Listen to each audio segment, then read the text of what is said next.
Thank you for joining us here on Morning Live on SABC2. Congratulations are proper. Thank you. At this time. First, what does this mean? What is its significance for you and our own Human Rights Commission?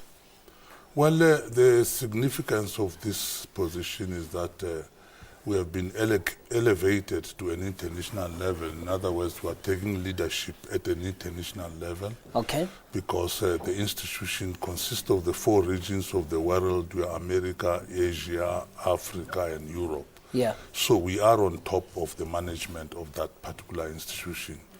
And as a commission, I think your biggest challenge is that we have become an epitome of a good human rights institution, and we must live to that expectation. So will you now be based, where's the headquarters, in Geneva or something? The headquarters is in Geneva, but Okay. we also have offices here in New York.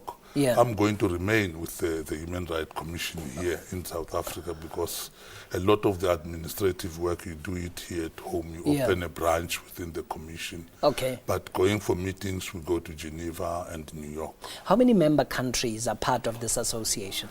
I cannot remember off the head, but Yeah. there are far more than 100, Okay. maybe 103, Okay. but worldwide, because the 4 regions consist of Americas, Latin America, and North America, Yeah. and the whole of Europe. Then we have got the whole of Asia and the whole of Africa. So Okay, so here in Africa, because I mean, this is perhaps one of the areas challenged in terms of cultivating a human rights culture. How many human rights bodies are here? Do they obtain in all 53 African countries? not all of them do have human rights institutions, but Yes. I think more than 35 of Okay. them have human rights institutions. Are they all part of the association, the 35? They are all part of the association. Okay. And we have got 19 which are accredited A status. A status is an institution that, for all intents and purposes, complies. In other words, it has the capacity to hold governments to account. Yeah. So just in terms of what you're going to be doing, what's your first order of business? Now that you're chairperson, what are your priorities? What do you think is significant?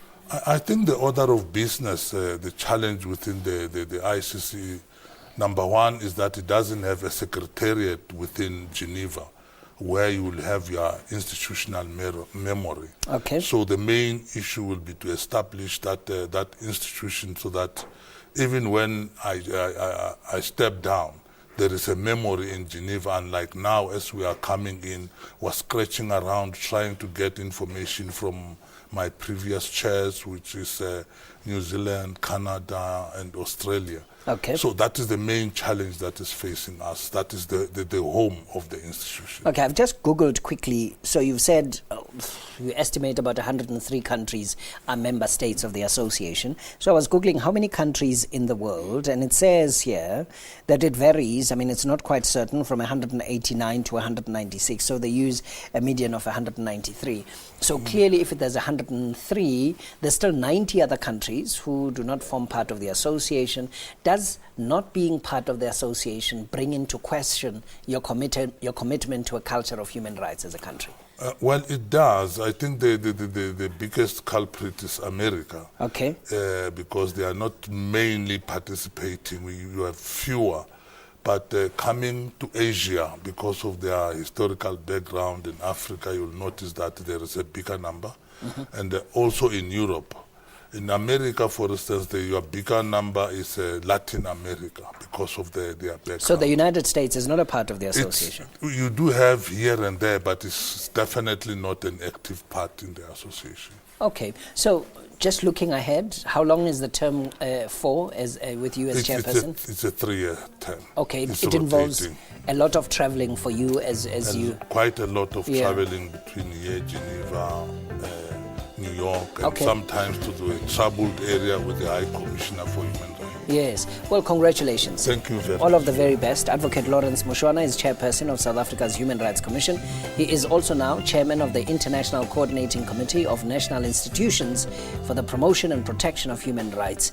They must find an acronym for this. They must come here. SATAU, Yes. SACAU, the SABC. It's one of the AMCU. challenge, because it's ICC, then people think we are in the International Criminal Court. Indeed. We understand how to form acronyms. Thank you very much to Advocate Lawrence Mushwana.